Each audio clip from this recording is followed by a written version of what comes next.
What's going on, everybody? It's Chris and Carissa back with another video with Little Winter. Right now, we got the whole family together. Today, we're going to be doing a story about our infertility journey, our struggle that we had, and now leading to our beautiful little success right here, our blessing, Little Winter. Yes. So, without further ado, here's our video. Hope y'all enjoy. And disclaimer, since it's a lot, I'm gonna be looking down the line. We typed it out so I wouldn't forget anything for anybody who wants to be informed about infertility. Right. So I wanted to give it to you straight talk, no chase. Yeah, straight talk, no chasing.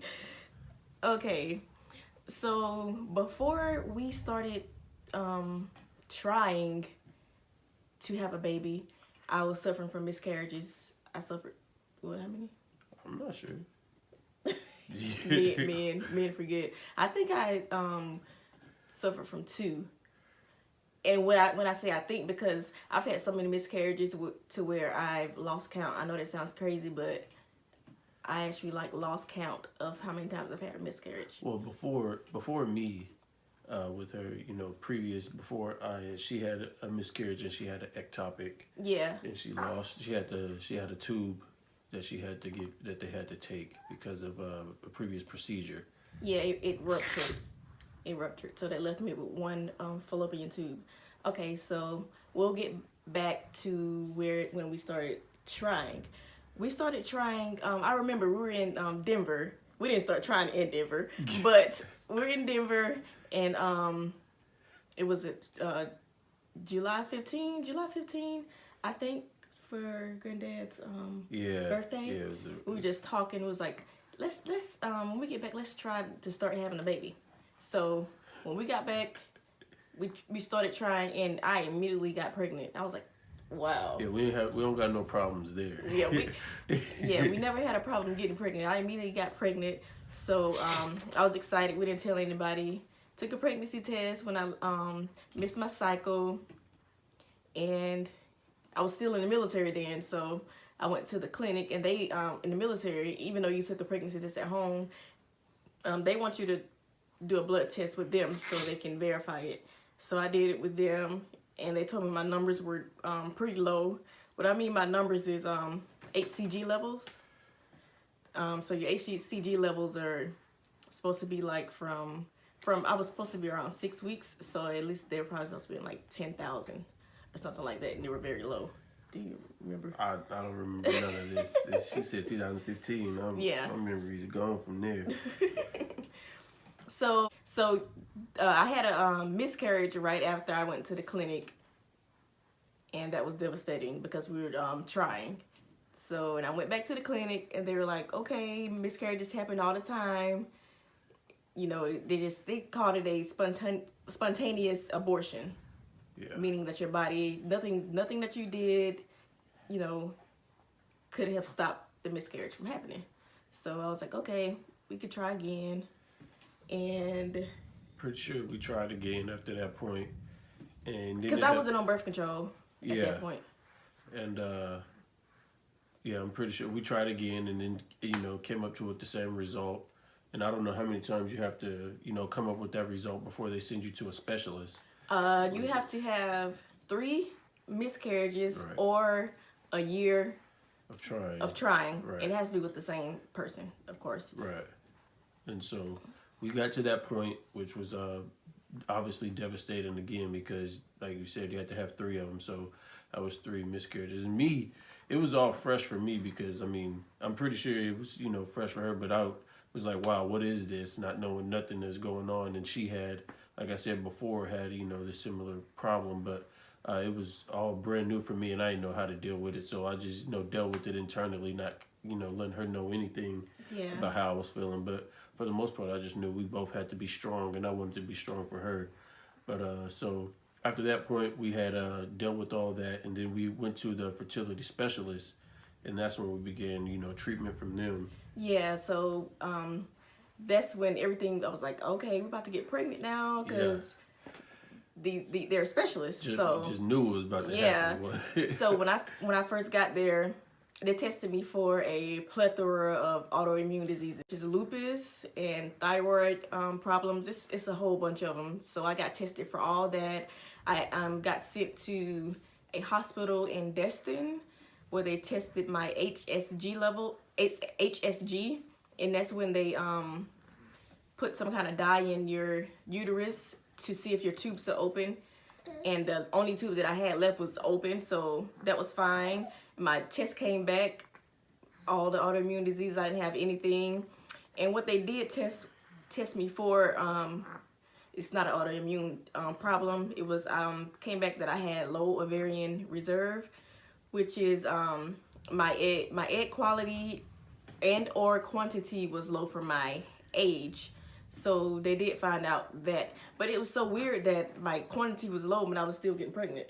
Yeah. That's the only part that we didn't understand. Yeah, I mean, I was just like, none of this really made sense to me at that point because Yeah. it was all new. I mean, yeah, I took sex ed class and they teach you, the basics, but when you get, you start dealing with all this right here, it's all like, wow, what the heck is going on? Yeah. And they're just throwing all these words at you, but definitely learned a lot.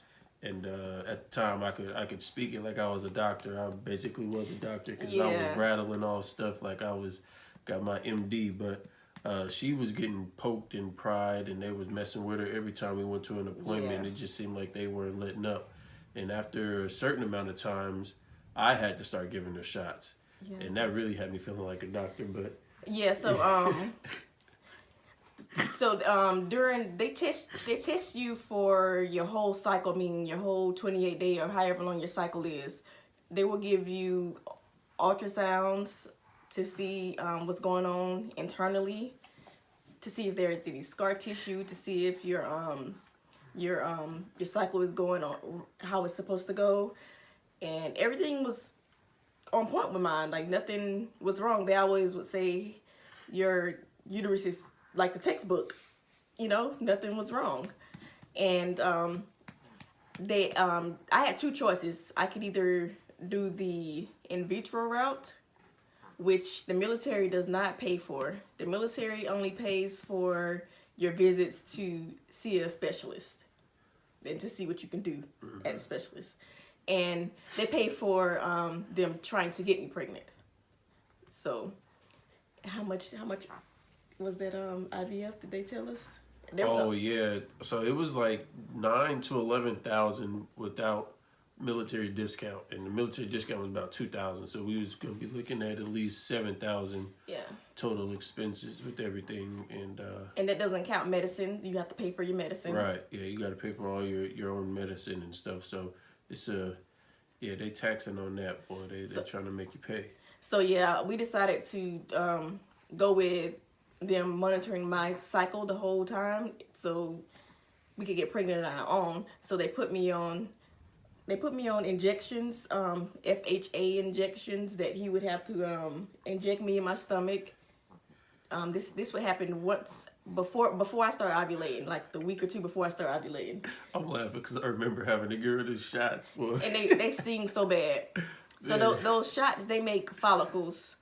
And you remember about follicles? What follicles do? Because I know he thought he was a doctor. He thought he was a pro. I was a doctor. At the moment, I was a doctor. You don't remember now, do you? No, I don't remember at all. So the follicles make eggs. Oh, now I remember. So the FSH shot that they gave me, that he gave me, they produce more follicles so I can my body can make more eggs mature. So every time my body would make like 4 or 5 follicles, and at least 2 of them matured every time. But while I was at the fertility specialist, they didn't work at all. Yeah. Oh, let me backtrack. And there's an actual shot called HCG, and it triggers you to ovulate. So I was on cycle with them. They made my body do what they wanted my body to do. Yeah. So yeah, nothing worked. And then it was kind of like a job to me. Like I went to work, did that job, then we had to come home and like, oh, okay, it's time to, what they call it, TCC? Yeah, TCC or your homework and stuff like that. Fortunately, when it's like that, even though they say try to make it fun and everything like that, and we know what we're, working to do, I say working.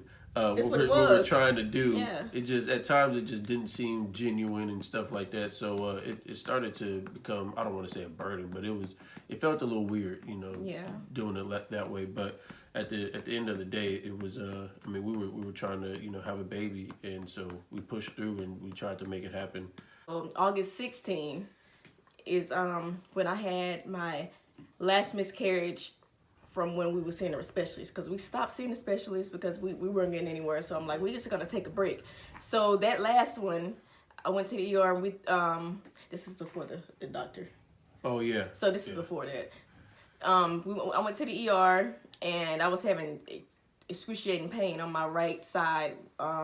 That's where my last fallopian tube was, and it felt like when I had my rupture on the left side. So they did an ultrasound at the ER. They couldn't find anything in my uterus, so they decided to give me a shot of methotrexate.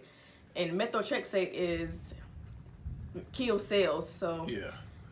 that felt terrible. Yeah, it was. That was terrible. It was bad. Yeah. So after that, we was like, we ain't even trying no more. We just gonna go on about our lives. We just weren't even thinking about it. We rarely talked about it. Yep. I think the only thing we did keep doing was picking out names. So yeah, we that's, did. That's about the we had a only bunch thing of we names. did. We had a long list of names, and we just weren't even trying. And then I don't know when she got pregnant again. February 17. Okay. Before I got pregnant, but February 2017, before we were getting ready to go to Greece. Oh yeah. It was like a Yep. week before. No, it was like the first week in February. Yep. Yeah. So the first week of February, she got pregnant again.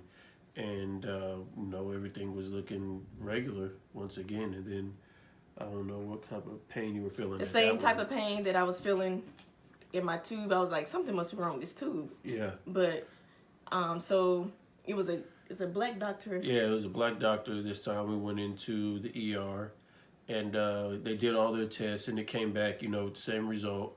And so, obviously she's crying, and me. I don't show a lot of emotion in those times, so I'm always telling her, it's gonna be all right. Just don't think about it. Get over it quick. And for me, it's not the right thing to be telling her, because I could be more supportive, and I don't know why. That's just my kind of way of being there. But black doctor came in. I can't remember his name, and she was crying. He said, "What are you crying for?" She was like, "Well, I can't get pregnant." He was like, "You can get pregnant. You just got to find a way to keep the baby type." And once he said that, it's like she kept crying a little bit. And I was crying more because I'm like, I feel the same way. I don't want to lose my last tube, so please give me a methotrexate shot. Yeah. And he was like, I can't order you that shot. Right. I can't. That's something I can't do. And even if you lose your tube, you can still get pregnant. Right. If you have your ovaries, and that is true. Yeah. But I just didn't want to. She didn't want to hear that. Honestly, she didn't want to hear that at that time, and so he went on a little lecture about don't give up. Just keep having faith and pray, and it'll happen. And basically, that's what we needed to hear at that time. Even though we weren't trying, I think that's definitely what she needed to hear at that time. She was more relieved, and she didn't walk out with a smile, but she wasn't as sad and as down as before. And I think that was good, for me to see, because now I knew how to help her out at that time. But we did wind up going to an OB, and he did wind up giving me the methotrexate shot because my numbers kept going down. Mm-hmm. And they didn't see anything in my uterus, so it had to be outside of the uterus somewhere. Yeah. So at that time, what was it, 17? Yeah, we went on our trip to Greece, came back. And what happened? I was talking to two people that I work with, and I was like, because they knew about my journey too, and I was like, should I share my story? Because do you think people would want to know about my story? And they were like, yeah, because you might be other people out there, that are going through the same thing and need help as well. So I put my story out there.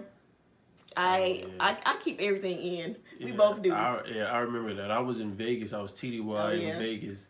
And I woke up and she sent me a text. She was like, should I tell our story?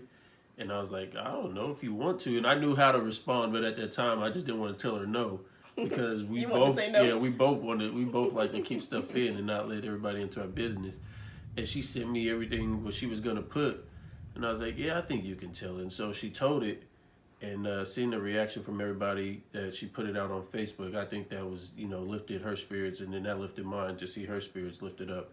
And it made me feel much better because there were, I realized there were other people out there going through the same thing, going through the same problem. And it was a big weight lifted off her shoulder now that she actually let everybody know what was going on. Because ever since we got together, it seemed like everybody was like, when y'all gonna have a baby? When y'all gonna have a baby? When y'all gonna get married? And once we got married, it was really just when y'all gonna have a baby. So, seeing that weight, lifted off her shoulder as to why we, didn't have a baby at the time, I think was great, for her, especially because me, I know how to deal with it. I just say we'll have it when we have it. So, so that was April. So you want to tell them about Kansas? Oh yeah, so we went to Kansas for Memorial Day, the end of May, to my dad's ranch out in Abilene, Kansas. We went out there, had a bunch of family. We got to see our godson Carson. Shout out. We got to see everybody out there on the farm, and it was still new that everybody knew why why we couldn't get pregnant. So everybody was comforting us and things like that. But we went to church, and there was a lady. She gave a testimony about going through the same thing as us. And so we're in church, and my grandpa turns. He's sitting in front of us. He turns right around and looks right at Carissa, and I'm like, and she's staring right back at him. Because that's what she does when people stares at her. She stares right back at him like she doesn't miss a beat with it. But she stared right back at him, and then I'm listening because I see him staring, but I'm looking at them because because everybody in our family was staring at us. Everybody knew, and we knew they were staring at us. But so they was looking at us, but I was really listening, and the story, and our good friend, my good friend from the church, Champ. After service, I went up to him and I was like, "Yo, that was perfect timing, man." Yeah, it was. That's what we needed to hear, honestly. And the fact that we went all the way to Kansas and heard that from that lady, I think that was perfect. And how Dee bought the onesie. Oh yeah, so we were the day before everybody was leaving. We were leaving the next day as well. So we usually stand around. Everybody in my dad's house, all we do was sit in the kitchen and talk and laugh and joke and everything and eat. I'm pretty sure everybody's family like that. But yeah, we were in the kitchen, and Dee came up while everybody was gathered around, and she gave us a onesie. Yeah. And she said, "This is gonna be the first thing that your baby puts on, after you have it." And I think that was just I can't remember what it said. It says something about when we're tired, basically give the baby to grandma. She still has it. We're not gonna. She's gonna keep it until she's grown. Yeah, so we're gonna keep that onesie. She gave us that. She said, "This is gonna be the first thing that your baby wears." And at the time, I'm sitting there just laughing like, "Oh yeah, that's cool," Yeah, she was to tell us we gotta have faith. Yeah, that's exactly what the message was, and so we got that. Where everybody prayed, before we left, and it was a great time, being out there amongst family, especially coming off of the story that we shared on Facebook. Yeah. And so we made our way back to Panama City, and life continued. So June came around, and. Boom. Yeah, I'm just playing. I remember this too. I was sitting on the couch. We were living in an apartment at the time. I was sitting on the couch watching TV, and Carissa walks out the room, and she was like, "Babe, guess what?" And I'm just sitting on the couch looking at her like, "What?" And she said, "I'm pregnant." And I was just like, "Okay."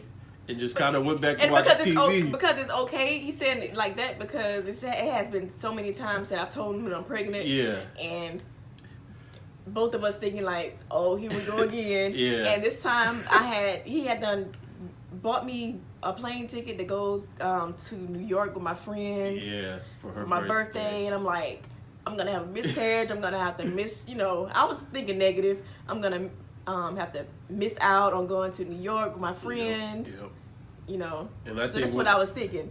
And me too, because we had already made those arrangements. And when she told me, I said, okay. And that's the reason why I always took pregnancy tests by myself.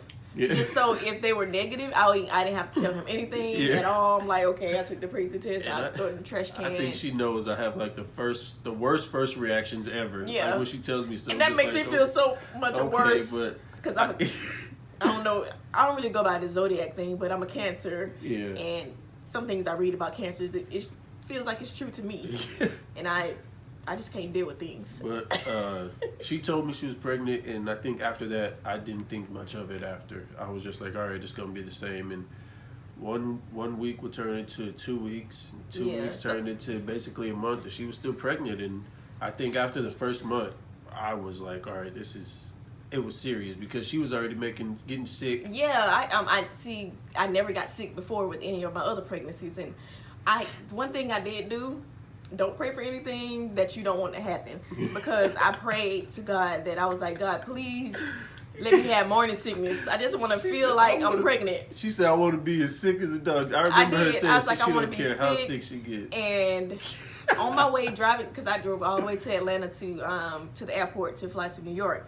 On my way to Atlanta, driving to Atlanta, I was sick. It was ridiculous. And she calling me, babe, I'm sick. I think I got to stop to throw up. I'm Yeah, like, okay, it was just bad. stop. Just stop. He usually drives to Atlanta. Yeah. But he wasn't going to New York with me, so I drove to Atlanta by myself, and it was terrible. And just so y'all, I was sick why the didn't whole y'all drive her to Atlanta and then drive back? That's too Yeah, much. he didn't She's have a to- big girl. She's a big girl. She had But to. I wasn't sick before I left, was I? I think you were like I feeling was it.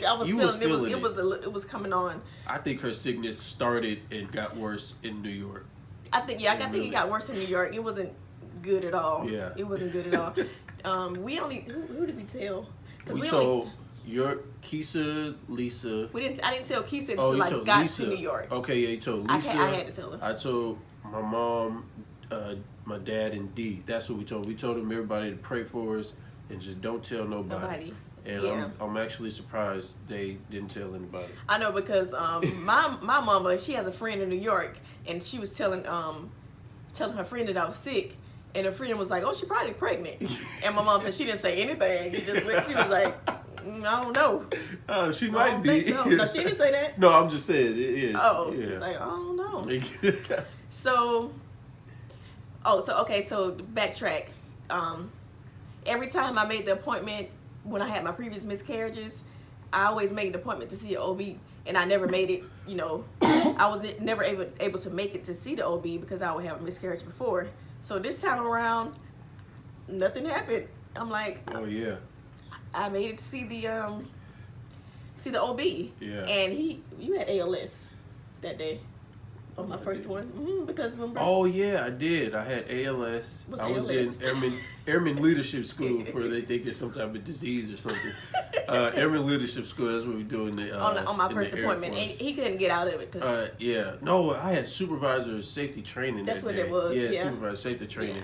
And we weren't. I wasn't supposed to make the appointment, so I showed up and tried to surprise her, but she was already. I already had did the ultrasound. Yeah, I was like 5 minutes late. Yep. In But- listening to ultrasound. But he knew it was good, nothing good, because I was sitting in the hallway waiting to see the OB, Yeah. all smiling and stuff. Yeah, And so- so we called. Who did we call? We called Brittany. I FaceTime my Brittany, my sister, and showed her what is that called? The ultrasound picture? Yeah, the ultrasound picture. I was about to say screenshot. Showed her the ultrasound picture, and she got excited. And I had my family from Louisiana. They were in town visiting my mom, and they were there. They were all excited. Everybody got to see. So that was some of the people that we told at that moment. Yeah. So, and I told my sisters and brothers on my dad's side, we have a group chat. So I told them, Yeah. and I showed them the ultrasound picture. Yeah. Let's see. When did we? At 12 to 13 weeks is when we found out the sex of the baby. So we decided to go live privately with some of our friends and family. So I made a group, and we invited all our friends and family. This is before we even told them we were pregnant, and they're like, Oh yeah. "What? Y'all had the baby? Nobody Y'all knew know that. Yeah. So we did a live stream. We bought. I went to Publix. We dropped off the little Envelope that said they had the sex in there, so neither one of us knew. Yeah. And so I took it to a good Publix, surprise. and they made a cake for us. So we cut the cake live, and all of our close family and friends were able to witness the sex of our baby, and realize that we were pregnant at the same time. I'm pretty sure that came as a shock. Yeah. So in a little bit after that, that's when I decided to post it on Facebook. I'm like, people were praying for me, so I might as well post my blessing on Facebook. Yeah, might as well. Yeah, because at first, I was always telling people, when I get pregnant, I'm not posting anything. I'm not posting my baby. But I'm like, this is a blessing. Yeah. She is my blessing. So I think it was a perfect way to let everybody know. yeah, I think so too. So anybody that's out there trying, I would say, don't give up. Just keep praying. Your time will come. Yeah. Just wait on God. And then, so as the pregnancy went on, she was just sick for the first trimester. Yeah, the she whole was first trimester. sick. I lost like 13 to 16 pounds. Yeah, because she couldn't eat anything. She would drink water. I couldn't even drink water. Yeah, I felt bad. I was glad I was going through it, but I was like, oh my goodness. I was in any little thing that hurt me and I thought that was going wrong, to the ER I went. Oh yeah, oh man. We was always in that joint.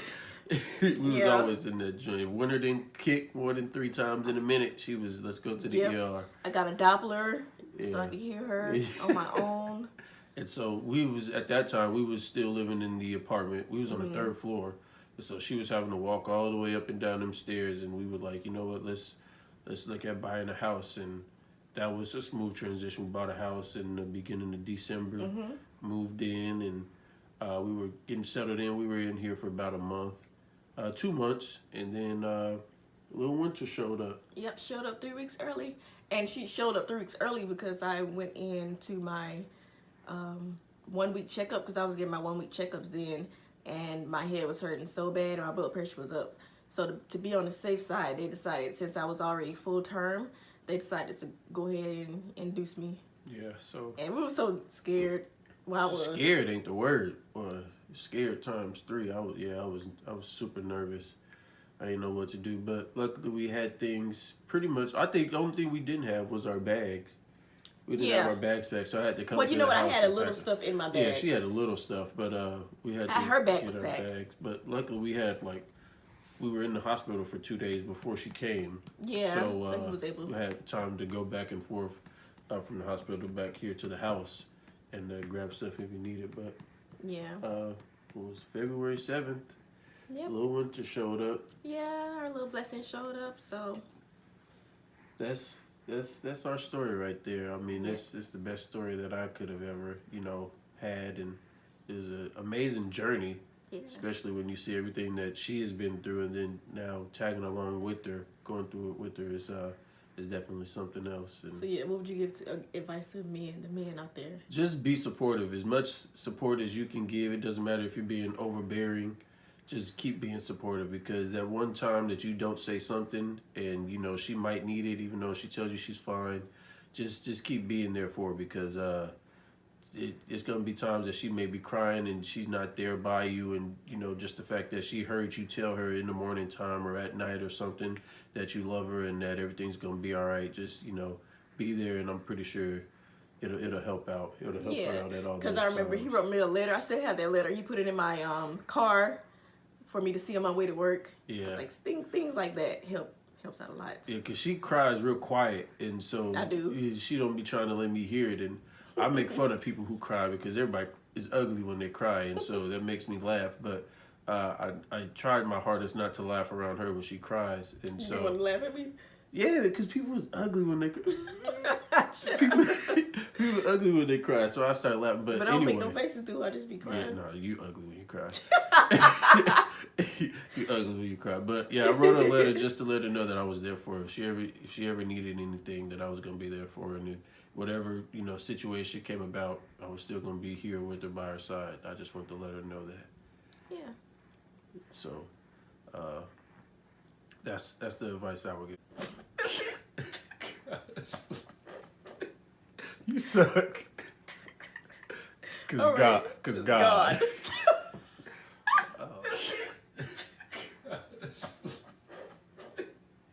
You suck. Cause God. Oh man. Okay, go back. All right, you ready? All right, so as you see, this is our family right here. The Toombs is now. We got a little Winter right here. She's been knocked out. She got her shots on yesterday. Yesterday afternoon. So yeah. She has a fever right now. She's making me so hot. But she's been sleeping all day. Yeah, we gotta turn her so they can see her face. Y'all want to see it? No, she's asleep. Y'all can see it in a picture or something. That's bright. So that's our story, our journey. We hope y'all enjoyed. Hope this would be helpful for anybody out there. If you know somebody going through it, share this message with them. Watch this on YouTube. Tell everybody to go watch it. Like and subscribe. And if you want to let me know in the comments what videos you would like to see of winter, and I'll be sure to make them. yeah, so we love y'all. Hope y'all having a good, blessed day, whatever time you're watching. But y'all have a good one. See you later.